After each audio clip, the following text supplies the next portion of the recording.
السلام علیکم ورحمۃ اللہ وبرکاتہ۔ الحمد للہ رب العالمین والصلاة والسلام على اشرف الانبیاء والمرسلین نبینا محمد وعلى آلہ وصحبہ اجمعین ومن تبعهم بإحسان إلى يوم الدین اما بعد، فأعوذ باللہ السمیع العلیم من الشیطان الرجیم، بسم اللہ الرحمن الرحیم، قل اعوذ برب الفلق من شر ما خلق ومن شر غاسق اذا وقب ومن شر النفاثات في العقد ومن شر حاسد اذا حسد۔ بسم اللہ الرحمن الرحیم، قل اعوذ برب الناس ملك الناس اله الناس من شر الوسواس الخناس الذي يوسوس في صدور الناس من الجنة والناس۔ تمام قسم کی تعریفات اللہ تبارک و تعالیٰ کے لیے ہے، جس نے ہمیں اپنی عبادت کے لیے پیدا کیا۔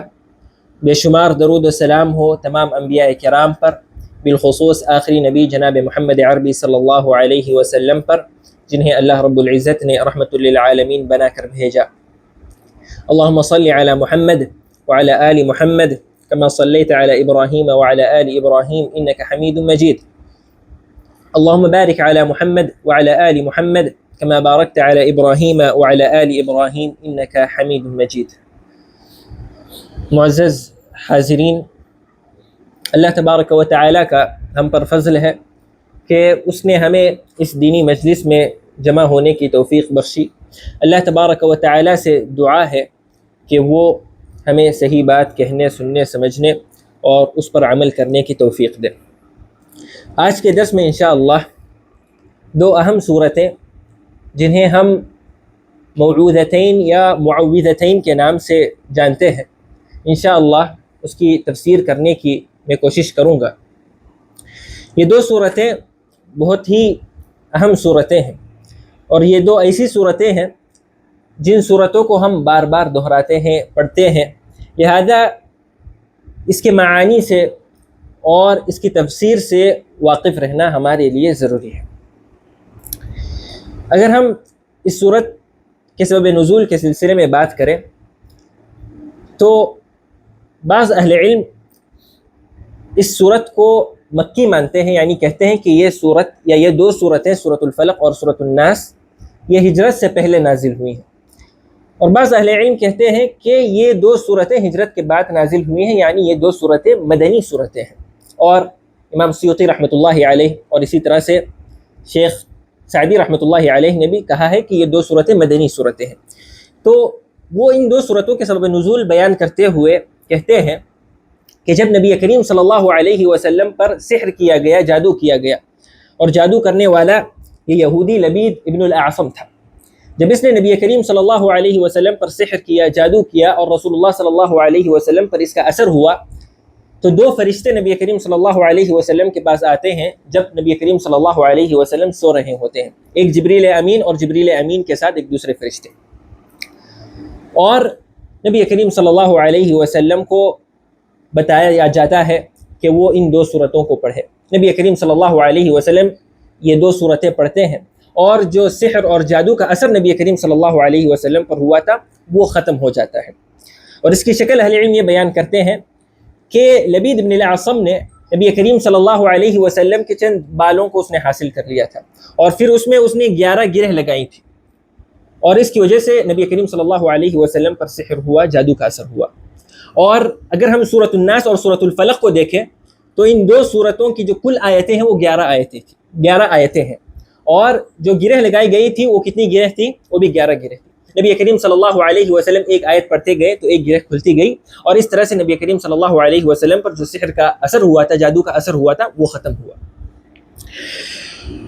اور اگر ہم ان دو صورتوں کی موضوع کی اگر بات کریں تو ان دو صورتوں میں تمام قسم کی برائیوں سے پناہ کا ذکر ہے، اور اگر ہم تفصیل کے ساتھ دیکھیں تو سورۃ الفلق جو پہلی صورت ہے ان دو صورتوں میں سے، اس صورت میں جو خارجی برائیاں ہیں، خارجی شرور ہے، باہر کے جو برائیاں ہیں اس کا ذکر ہے، اور سورۃ الناس میں جو داخلی برائیاں ہیں، اندرونی برائیاں ہیں اس کا ذکر ہے، اور انشاءاللہ جب ہم اس کی تفصیل کے ساتھ پڑھیں گے یہ بات مزید واضح ہوگی۔ اس سورت کی اگر ہم فضائل کی بات کریں تو ان دو سورتوں کی بہت سی فضیلتیں ہیں۔ نبی کریم صلی اللہ علیہ وسلم جب یہ دو سورتیں نازل ہوتی ہیں تو نبی کریم صلی اللہ علیہ وسلم فرماتے ہیں کہ آج مجھ پر ایسی دو سورتیں نازل ہوئی ہیں جو دو سورتیں کبھی نازل نہیں ہوئی، اور اس سے مراد سورۃ الفلق اور سورۃ الناس ہے، قل اعوذ برب الفلق اور قل اعوذ برب الناس ہے۔ اسی طرح سے کہا جاتا ہے لم يتعوذ بمثلهما متعوذ، کہ سب سے بہترین کلام جس کے ذریعے پناہ طلب کرنے والا پناہ طلب کرے وہ یہ دو سورتیں ہیں، سورۃ الفلق اور سورۃ الناس۔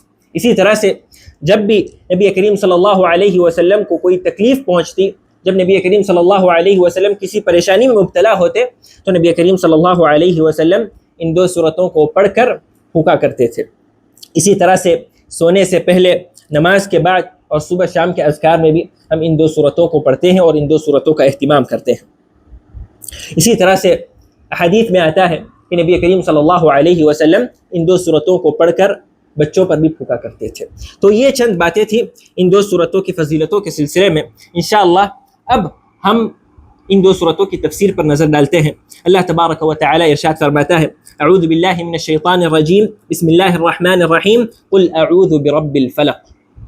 اللہ تبارک و تعالی نبی کریم صلی اللہ علیہ وسلم کو یہاں پر مخاطب کرتے ہوئے کہتا ہے اے محمد صلی اللہ علیہ وسلم آپ کہہ دیجئے، اے محمد صلی اللہ علیہ وسلم آپ کہہ دیجئے کہ میں صبح کے رب کی پناہ میں آتا ہوں۔ قل اعوذ برب الفلق، یہاں پر خطاب نبی کریم صلی اللہ علیہ وسلم کے لیے، اور قرآن مجید میں جہاں پر بھی نبی کریم صلی اللہ علیہ وسلم کو مخاطب کیا جاتا ہے اس کی دو صورتیں، یا تو اس کے بعد جو بات بیان کی جا رہی ہے وہ نبی کریم صلی اللہ علیہ وسلم کے ساتھ خاص ہے، وہ حکم نبی کریم صلی اللہ علیہ وسلم کے ساتھ خاص ہے، یا وہاں پر خطاب نبی کریم صلی اللہ علیہ وسلم کے لیے ہے لیکن حکم نبی کریم صلی اللہ علیہ وسلم کے لیے اور نبی کریم صلی اللہ علیہ وسلم کی امت کے لیے بھی ہے۔ اور اس صورت میں یہاں پر نبی کریم صلی اللہ علیہ وسلم کو مخاطب کیا گیا ہے لیکن حکم نبی کریم صلی اللہ علیہ وسلم کے لیے خاص نہیں ہے، بلکہ یہ حکم نبی کریم صلی اللہ علیہ وسلم کے لیے اور نبی کریم صلی اللہ علیہ وسلم کی پوری امت کے لیے ہے۔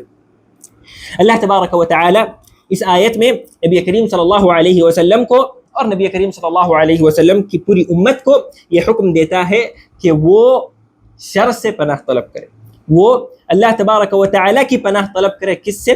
شر سے۔ یہاں پر اللہ تبارک و تعالی نے کہا قل اعوذ برب الفلق، یعنی صبح کے رب کی پناہ، صبح کے رب کی پناہ۔ یہاں پر اللہ تبارک و تعالی نے صبح کو خاص کیا کیونکہ رات کے وقت زیادہ برائیاں ہوتی ہیں، رات کے وقت جو موذی جانور ہوتے ہیں اور جو کیڑے مکوڑے ہوتے ہیں اس کے جو امراض ہے اور اس کی جو ایذا ہے وہ عام طور پر ظاہر ہوتی ہے، اور جب صبح نکلتا ہے تو اس سے روشنی آتی ہے، لہذا یہاں پر اللہ تبارک و تعالی نے کہا برب الفلق، صبح کے رب کی پناہ۔ اب پناہ طلب کرنا، حمایت طلب کرنا، حفاظت طلب کرنا، اس کا کیا مطلب ہے؟ استعاذہ اسی کو کہتے ہیں، حمایت طلب کرنا، پناہ طلب کرنا، اور استعاذہ یہ ایک عبادت ہے، اور عبادت اللہ تبارک و تعالی کے لیے خاص ہونا چاہیے۔ تو اس سے ہمیں یہ پتہ چلا کہ پناہ اور استعاذہ کا مستحق کون ہے؟ اللہ تبارک و تعالی۔ غیر اللہ کی پناہ طلب کرنا یہ جائز نہیں ہے۔ ہاں اگر دنیاوی امور ہے، دنیاوی معاملات میں اگر کوئی غیر اللہ کی پناہ طلب کرتا ہے تو یہ اس وقت جائز ہے جب وہ سامنے والا شخص قدرت رکھتا ہو، سامنے والا شخص استطاعت رکھتا ہو، اور دوسری شرط یہ ہے کہ اس کا مکمل بھروسہ، توکل، یقین، اعتماد اللہ تبارک و تعالی پر ہونا چاہیے کہ تمام برائیوں سے نجات دلانے والا اللہ تبارک و تعالی ہے۔ جس کی پناہ میں آ رہا ہوں یا جس کی پناہ میں طلب کر رہا ہوں مخلوقات میں سے یا مخلوقین میں سے، وہ صرف سبب ہے، ذریعہ ہے، وسیلہ ہے، لیکن پریشانیوں سے اور اسی طرح سے شر سے اور برائیوں سے نجات دلانے والا کون ہے؟ وہ اللہ تبارک و تعالی ہے۔ اس کو استعاذہ کہتے ہیں۔ قل اعوذ برب الفلق، آگے اللہ تبارک و تعالی کہتا ہے من شر ما خلق، ہر اس چیز کی پناہ میں آتا ہوں یا ہر اس شر سے میں پناہ طلب کرتا ہوں جسے اللہ تبارک و تعالی نے پیدا کیا ہے، ہر اس شر سے میں پناہ طلب کرتا ہوں جسے اللہ تبارک و تعالی نے پیدا کیا ہے۔ یہاں پر شر عام ہے، تمام قسم کی برائیاں یہاں پر مراد ہے. شیاطین کی اپنی برائیاں ہیں، اسی طرح سے انسان کے بھی ان کی شرور ہوتے ہیں، اسی طرح سے جانوروں کے بھی شرور ہوتے ہیں، اسی طرح سے کچھ ہوائیں ایسی ہوتی ہیں جن میں بیماریاں ہوتی ہیں، اسی طرح سے کچھ ایسے شہر ہوتے ہیں، کچھ ایسے گاؤں ہوتے ہیں، کچھ ایسے علاقے ہوتے ہیں جہاں پر برائیاں ہوتی ہیں. یہ بالکل عام ہے. اور اسی طرح سے انسان کے نفس میں بھی برائیاں ہوتی ہیں. جمعے کے خطبے میں ہم بار بار سنتے ہیں وَنَعُوذُ بِاللَّهِ مِن شُرُورِ أَنفُسِنَا، کہ ہمارے نفس میں جو برائیاں ہیں، ہمارے نفس میں جو شر ہے، میں اس سے اللہ تبارک و تعالیٰ کی پناہ طلب کرتا ہوں، میں اس سے اللہ تبارک و تعالیٰ کی پناہ میں آتا ہوں. تو یہاں پر شر عام ہے، تمام قسم کی برائیاں، تمام قسم کے شرور مراد ہے. آگے اللہ تبارک و تعالیٰ ارشاد فرماتا ہے وَمِن شَرِّ غَاسِقٍ إِذَا وَقَبَ، اور یہاں پر غاسق سے مراد تاریکی مراد ہے. غاسق سے مراد تاریکی یا اندھیرا مراد ہے، اور وقب کا مطلب ہے داخل ہونا یا چھا جانا. اور اسی طرح سے رات کے وقت جب تاریکی چھا جائے، اس وقت جو شرور ہوتے ہیں، اس وقت جو برائیاں ہوتی ہے، میں اس سے اللہ تبارک و تعالیٰ کی پناہ طلب کرتا ہوں.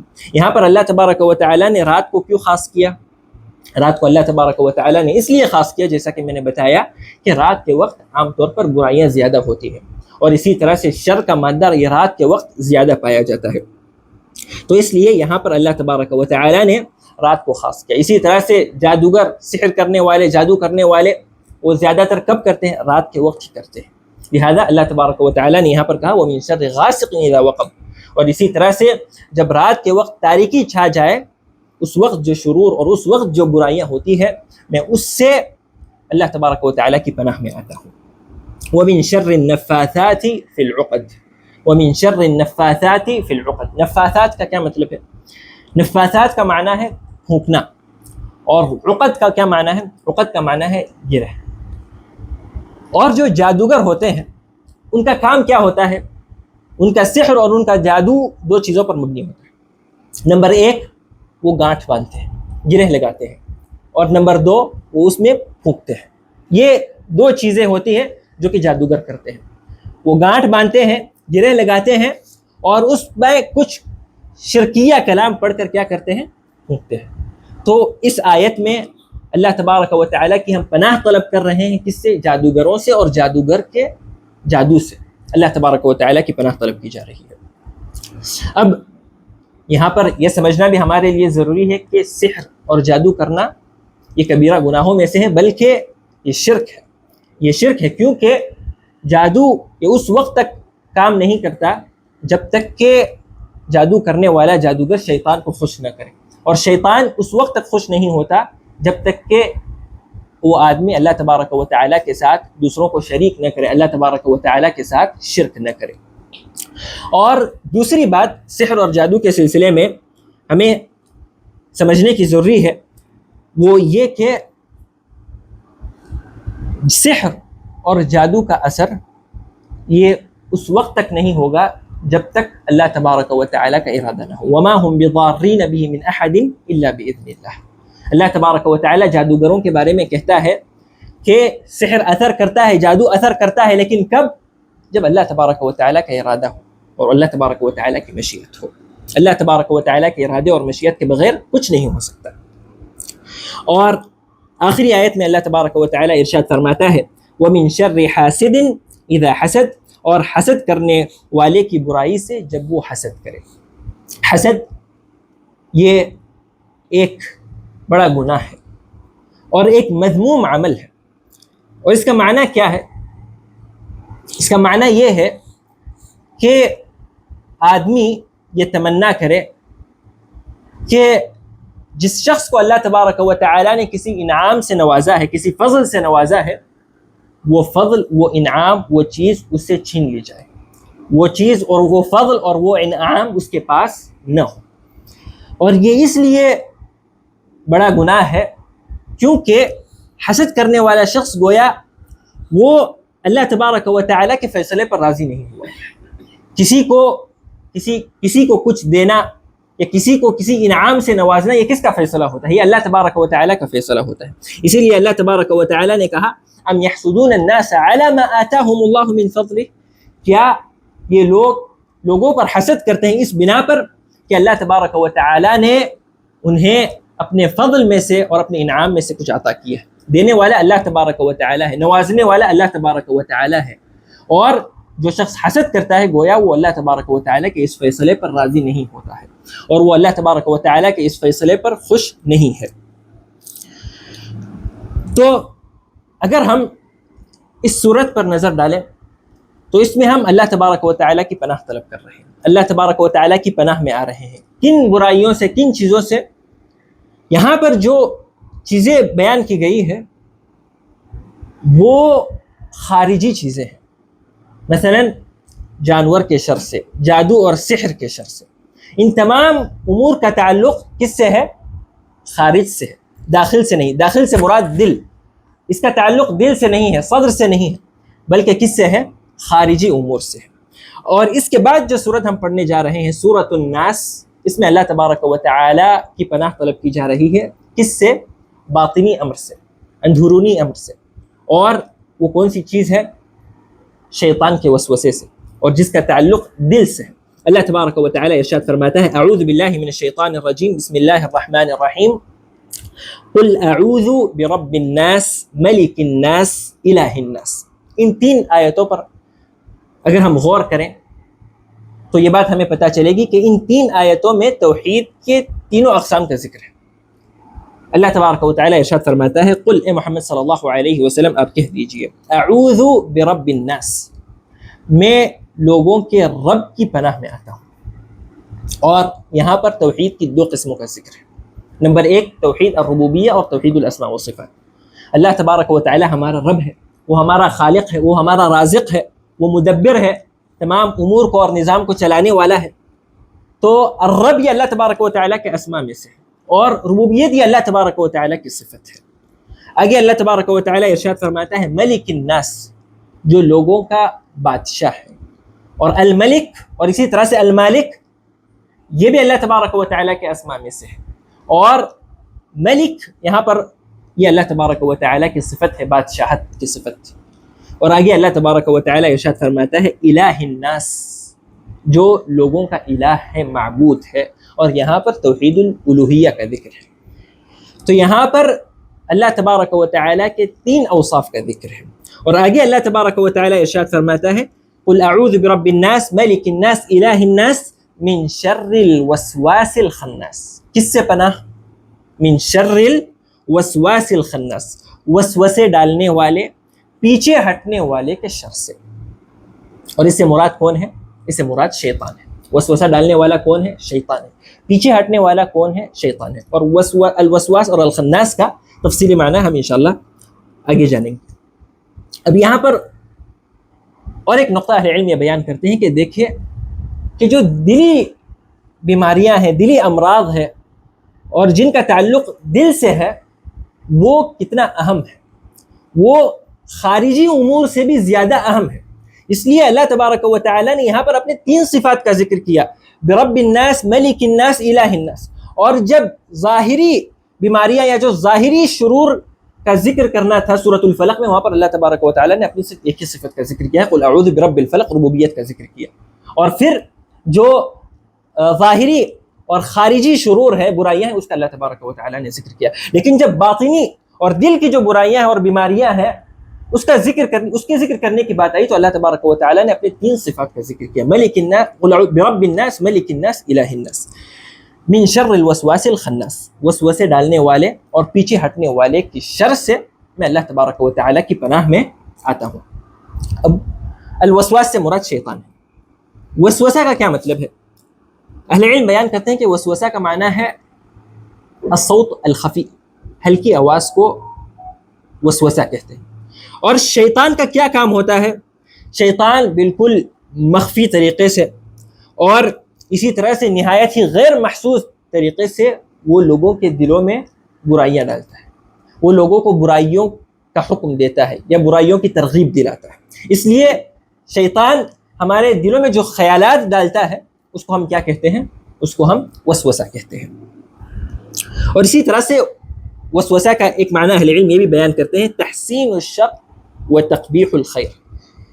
اس کا مطلب یہ ہے کہ لوگوں کو جو برائیاں ہیں وہ مزین کر کے دکھایا جائے، برائیوں کو مزین کر کے دکھانا اور جو اچھائیاں ہیں اس کو قبیح کر کے لوگوں کے سامنے پیش کرنا، اس کو وسوسہ کہتے ہیں۔ اور شیطان کا یہی کام ہے، جو برائیاں ہیں شیطان کیا کرتا ہے؟ مزین کر کے لوگوں کے سامنے پیش کرتا ہے۔ الخناس، یہ شیطان کی ایک صفت ہے، پیچھے ہٹنے والا۔ اور شیطان کو کیوں خناس کہا گیا، کیوں پیچھے ہٹنے والا کہا گیا؟ ابن عباس رضی اللہ عنہما غالباً فرماتے ہیں کیونکہ شیطان جب انسان اللہ تبارک و تعالیٰ کا ذکر کرتا ہے تو وہ پیچھے ہٹتا ہے۔ جب انسان اللہ تبارک و تعالیٰ کا ذکر کرتا ہے، اللہ تبارک و تعالیٰ کا بندہ اللہ تبارک و تعالیٰ کو یاد کرتا ہے تو شیطان کیا کرتا ہے؟ پیچھے ہٹتا ہے۔ اور جب انسان اللہ تبارک و تعالیٰ کا ذکر کرنا بند کر دیتا ہے، اللہ تبارک و تعالیٰ کو یاد کرنا چھوڑ دیتا ہے، تو شیطان پھر آگے بڑھتا ہے اور اس کے دلوں میں وسوسہ ڈالنا شروع کرتا ہے۔ تو اس لیے یہاں پر شیطان کو خناس کہا گیا۔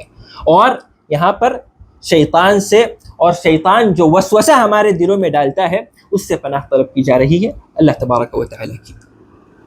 من شر الوسواس الخناس الذي يوسوس في صدور الناس، جو لوگوں کے سینوں میں یعنی لوگوں کے دلوں میں کیا کرتا ہے؟ وسوسہ ڈالتا ہے۔ شیطان کہاں وسوسہ ڈالتا ہے؟ لوگوں کے دلوں میں وسوسہ ڈالتا ہے، کیونکہ دل یہ اصل مرکز ہے۔ جس عضو کے بارے میں نبی کریم صلی اللہ علیہ وسلم نے کہا اذا صلحت صلح الجسد كله واذا فسدت فسد الجسد كله، کہ اگر یہ دل صحیح ہو جائے، صالح ہو جائے، تو جو دیگر اعضاء ہیں وہ بھی صحیح ہو جاتے ہیں۔ لیکن اگر یہ دل فساد اور بگاڑ کا شکار ہو جائے، یہ دل بگڑ جائے، تو دیگر اعضاء بھی کیا ہو جاتے ہیں؟ بگڑ جاتے ہیں۔ تو ہمارے تمام اعضاء یہ دل کے تابع ہیں، ہمارے تمام اعضاء دل کے تابع ہیں، اور شیطان دلوں میں وسوسہ ڈالتا ہے۔ الذی یوسوس فی صدور الناس من الجنۃ والناس۔ اور یہ شیاطین کون ہیں؟ وسوسہ ڈالنے والے کون ہیں؟ اللہ تبارک و تعالی فرماتا ہے من الجنۃ والناس، کہ شیاطین الجن ہے، جنات میں سے بھی بعض شیاطین ہیں جو ہمارے دلوں میں وسوسہ ڈالتے ہیں۔ اسی طرح سے انسانوں میں بھی بعض ایسے شیاطین ہیں جو کیا کرتے ہیں؟ ہمارے دلوں میں وسوسہ ڈالتے ہیں۔ شیاطین وسوسہ ڈالتے ہیں، جنات شیاطین الجن یہ وسوسہ ڈالتے ہیں، یہ بات واضح ہے۔ لیکن انسانوں میں بھی بعض ایسے شیاطین ہیں جو ایک مشفق اور ایک محسن کے روپ میں آ کر ہمیں برائیوں کی ترغیب دلاتے ہیں، برائیاں ہمارے نزدیک مزین کرنے کی کوشش کرتے ہیں۔ اللہ تبارک و تعالی قرآن مجید میں ارشاد فرماتا ہے شیاطین الانس والجن یوحی بعضهم الى بعض زخرف القول غرورا، کہ شیاطین الانس اور شیاطین الجن، جنات میں جو شیاطین ہیں اور اسی طرح سے انسانوں میں جو شیاطین ہیں، وہ کیا کرتے ہیں؟ یوحی بعضهم الى بعض زخرف القول، جو باتیں ہیں، جو برائیاں ہیں، اس کو کیا کرتے ہیں؟ مزین کر کے پیش کرتے ہیں۔ اور کیوں پیش کرتے ہیں؟ غرورا، مقصد کیا ہوتا ہے ان کا؟ لوگوں کو غرور میں ڈالنا، لوگوں کو دھوکہ میں ڈالنا۔ وہ چاہتے ہیں کہ لوگ غرور اور دھوکے میں مبتلا ہو جائیں، اور یہ شیطان کا عمل ہے۔ ان کا مقصد ہے لوگوں کو راہ راست سے بھٹکانا اور لوگوں کو راہ راست سے صراط المستقیم سے ہٹانا، اور وہ اس کی کوشش میں ہے۔ من الجنۃ والناس۔ اور یہاں پر یہ دو صورتیں مکمل ہو جاتی ہیں۔ یہ دو صورتیں بہت ہی اہم صورتیں ہیں، اور ہمیں چاہیے کہ ہم ان دو صورتوں کا اہتمام کریں، بار بار پڑھیں، اور اس کا اثر بھی ہے، اور اس کا اثر ہوگا۔ کب ہوگا؟ جب انسان مکمل یقین کے ساتھ ان دو صورتوں کو پڑھے، جب انسان کا اللہ تبارک و تعالیٰ پر مکمل اعتماد ہو، بھروسہ ہو، توکل ہو۔ اگر کوئی شخص، کوئی آدمی یہ دو صورتیں اس نیت سے پڑھے، اس ارادے سے پڑھے کہ میں تجربہ کر کے دیکھ لیتا ہوں کہ کیا اس کا اثر ہوتا ہے یا نہیں ہوتا ہے، تو اس سے اثر ہونے والا نہیں ہے۔ پورا یقین اور بھروسہ اللہ تبارک و تعالیٰ پر ہونا چاہیے، اور جب ہم یقین کے ساتھ پڑھیں گے تو ضرور بضرور اس کا اثر ہوگا۔ اللہ تبارک و تعالیٰ سے دعا ہے کہ وہ ہمیں قرآن مجید کو پڑھنے اور اس کے معانی کو سمجھنے اور اس پر عمل کرنے کی توفیق دے۔ میں اسی بات پر اکتفا کرتا ہوں۔ سبحانک اللہم و بحمدک، اشہد ان لا الہ الا انت، استغفرک و اتوب الیک۔ السلام علیکم ورحمۃ اللہ وبرکاتہ، وجزاکم اللہ خیرا۔